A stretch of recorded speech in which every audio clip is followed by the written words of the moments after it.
Hello dear students, welcome to mathematics class. This is Prakash Bankar from Tunga Degree College, Jamkandi. In this class, let us discuss how to divide the given interval AB into n equal parts.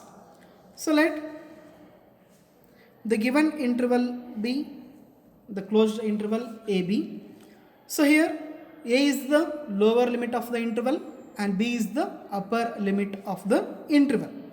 And we know that how to write the partition, that P is equal to A equal to x naught. The first point of the partition must be the lower limit of the interval, then x1, x2 and so on up to x r minus 1, then xr and so on up to xn.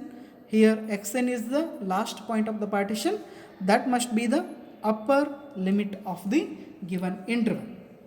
So here this is the general partition. If we want to divide this AB, the closed interval AB into n equal parts, then we should follow the procedure. So here x naught is equal to what? The lower limit of the point, that is A.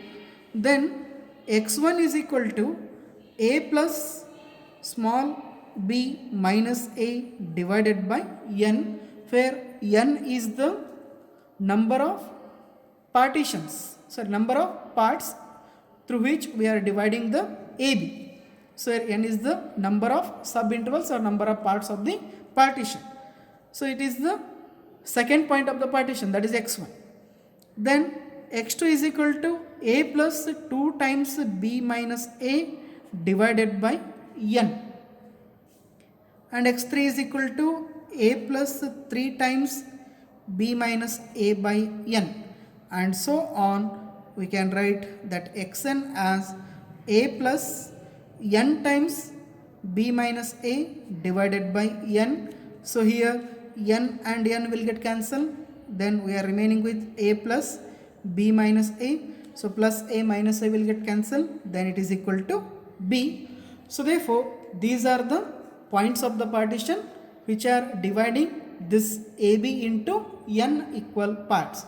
Then we can write the partition P as A, then a plus b minus a divided by n, a plus 2 times b minus a divided by n, a plus 3 times b minus a divided by n, and so on, a plus n times b minus a divided by n.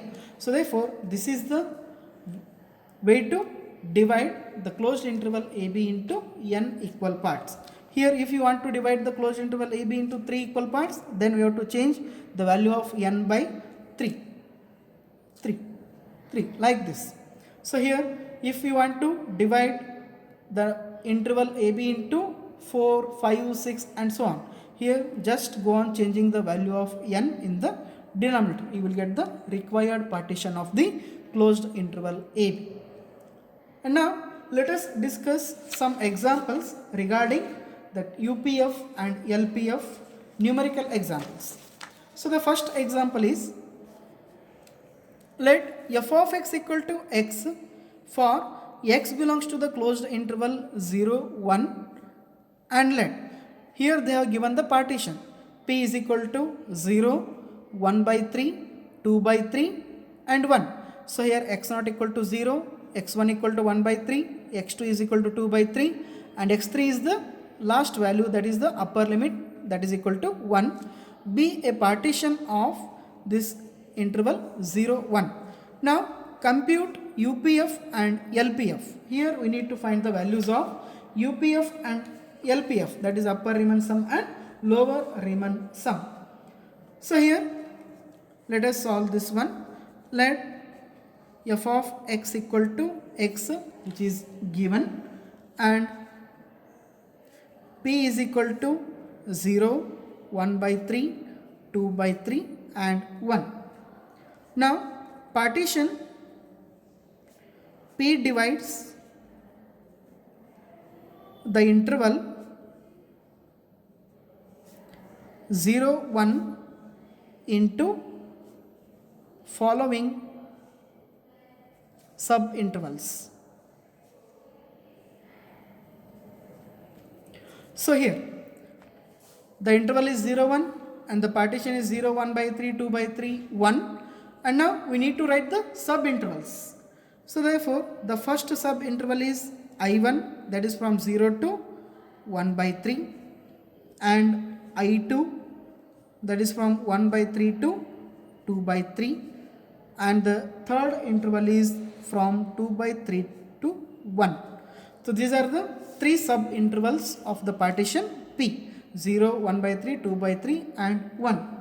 Now we need to find the length of the sub intervals, that is delta 1. Delta 1 is equal to the length of the first sub interval I1, that is 1 by 3 minus 0, which is equal to 1 by 3. Then delta 2, that is 2 by 3 minus 1 by 3. Here also it is 1 by 3. And delta 3, that is 1 minus 2 by 3. Upper limit minus lower limit, that is also equal to 1 by 3. So here given function is f of x in the interval 0 1.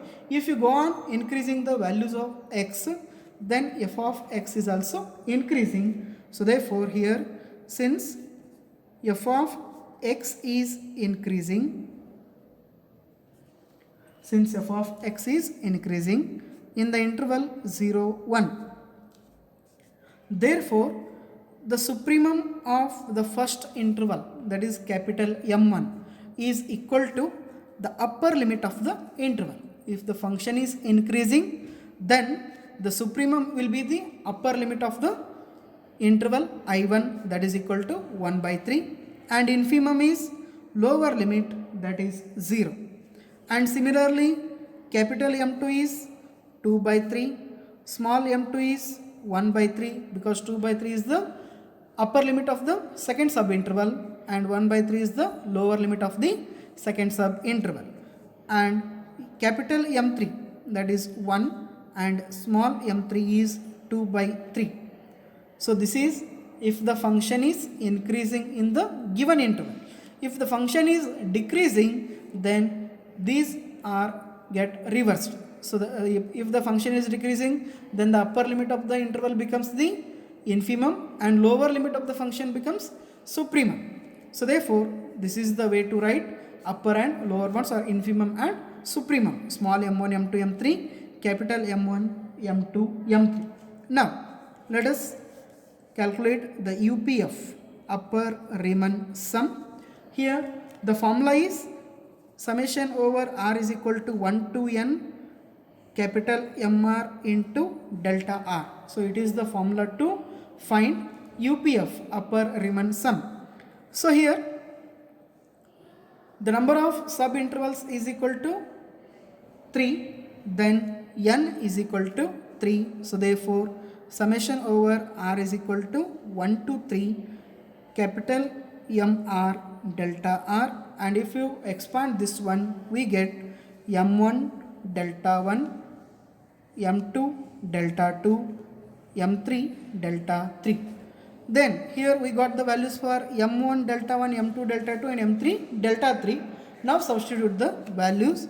So here capital M1 is 1 by 3 and delta 1 is 1 by 3, plus m2 is 2 by 3 and delta 2 is 1 by 3, plus m3 is 1 and delta 3 is 1. So now here we can take that common term. The 1 by 3 is common in all the three factors. So therefore 1 by 3 we are taking common here. 1 by 3 is remaining, 2 by 3 plus 1. So now it is equal to 1 by 3, and here sum of these three is equal to 2, then it is equal to 2 by 3. So therefore it is the UPF for the given function in the given interval. And then we need to calculate LPF. So here the formula for LPF is equal to summation over r is equal to 1 to n small mr into delta r. So here small mr is the infimum in the rth sub interval. So now it is equal to summation over r is equal to 1 to 3 small mr into delta r. Then if we expand this one, we get m1 delta 1 plus m2 delta 2 plus m3 delta 3. So here the values of small m1, m2, m3 are, so here small m1 equal to 0, small m2 is 1 by 3 and small m3 is 2 by 3. Now substitute those values. So here m1 equal to 0 into 1 by 3 plus 1 by 3 into 1 by 3, because m2 is 1 by 3, delta 2 is also 1 by 3, plus m3 is 2 by 3 and delta 3 is 1 by 3. So now here it is equal to, the first value is 0 plus here 1 by 3 into 1 by 3, that is 1 by 9, plus 2 by 3 into 1 by 3, that is 2 by 9, and here this sum is 3 by 9, which is equal to 1 by 3. So therefore UPF of the given function in the given interval is, here the UPF is 2 by 3 and LPF is 1 by 3. So it is the way to find the LPF and UPF. So here the first one, that is to find UPF, and here it is the LPF. So these are the answers. UPF is equal to 2 by 3 and LPF is equal to 1 by 3. The next example is, compute UPF and LPF for the function f of x equal to x square on the interval 0, 1 and p, the partition, is equal to 0, 1 by 4, 2 by 4, 3 by 4 and 1. So here this is the given function f of x equal to x square, and this one is the partition. Now partition p divides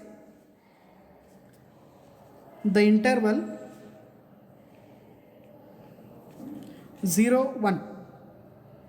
Partition p divides the interval 0, 1 into following subintervals. Here the subintervals are, the first subinterval I1 is equal to from 0 to second point, that is 1 by 4. Then I2 is equal to second to third, that is 1 by 4 to 2 by 4. Then I3 is equal to from 2 by 4 to 3 by 4, and the fourth subinterval is from 3 by 4 to 1. So these are the four subintervals of the partition. P is equal to 0, 1 by 4, 2 by 4, 3 by 4 and 1. Now let us calculate the length of the intervals.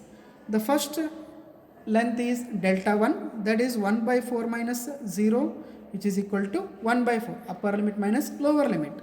Then delta 2 is 2 by 4 minus 1 by 4. So here also it is equal to 1 by 4.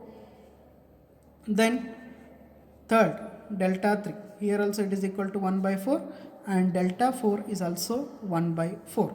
So therefore all the subintervals are having the same length, delta 1, delta 2, delta 3 and delta 4. Now here also the function is increasing, f of x equal to x square.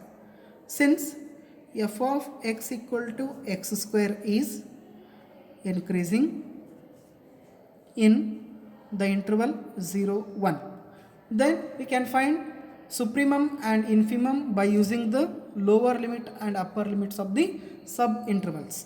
Means we need to substitute the upper limit in the given function, then we get supremum, then by substituting the lower limit of the interval we will get the infimum of that interval. So here capital M1 is given by, so here f of x equal to x square, and upper limit of the first subinterval is 1 by 4, then put x equal to 1 by 4 in the given function, we get 1 by 16, and small m1 is equal to 0 because the first point is 0.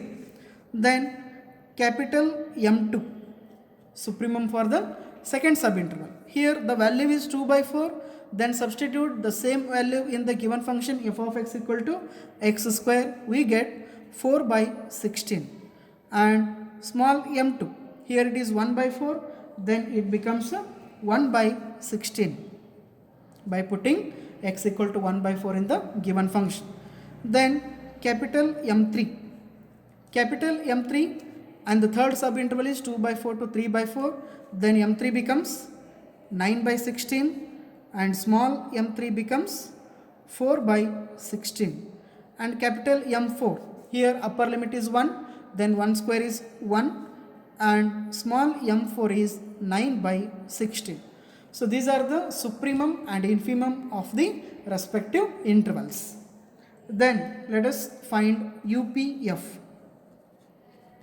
UPF is equal to summation over r is equal to 1 to n capital Mr into delta r, and here n is number of the subintervals. So here 1, 2, 3 and 4 subintervals are there. So therefore it becomes summation over r is equal to 1 to 4 capital Mr delta r. Now by expanding this one we can write m1 delta 1 plus m2 delta 2 plus m3 delta 3 plus m4 delta 4. Now here delta 1, delta 2, delta 3 and delta 4, they are having the same value, then we can write that in the common. Here the value of delta 1 is 1 by 4, delta 2 is 1 by 4, delta 3 is 1 by 4, delta 4 is also 1 by 4. So therefore it is 1 by 4, we can write it common. Then remaining m1, m2, m3 and m4.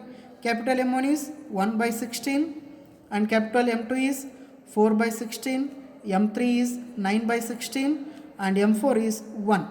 Then on simplifying this one, we get 1 by 4 into 30 divided by 16, which is equal to 15 by 32. So therefore here it is the value of UPF. So here by taking the LCM you can easily simplify. So therefore this 15 by 32 is the value for UPF. And similarly we can find LPF. So here LPF is equal to summation over r is equal to 1 to n small mr into delta r, and here also n is equal to 4, then it is summation over r equal to 1 to 4 small mr delta r, and this one is equal to small m1 delta 1 plus small m2 delta 2 small m3 delta 3 and small m4 delta 4. And again delta 1 is same for all the subintervals, then you can take it common, that is the value of the delta 1, delta 2, delta 3, delta 4, that is equal to 1 by 4. Then remaining m1 plus m2 plus m3 plus m4. So here m1 is 0 and m2 is 1 by 16, m3 is 4 by 16, m4 is 9 by 16. So therefore this one is equal to 1 by 4 into 14 by 16, which is equal to 7 divided by 32. So therefore it is the way to find UPF and LPF for the given function and the given interval. Depending on the function we need to find the supremum and infimum for the respective subintervals. So therefore here UPF is equal to 15 by 32 and LPF is 7 by 32. So here upper Riemann sum, that is 15 by 32, and lower Riemann sum is 7 by 32.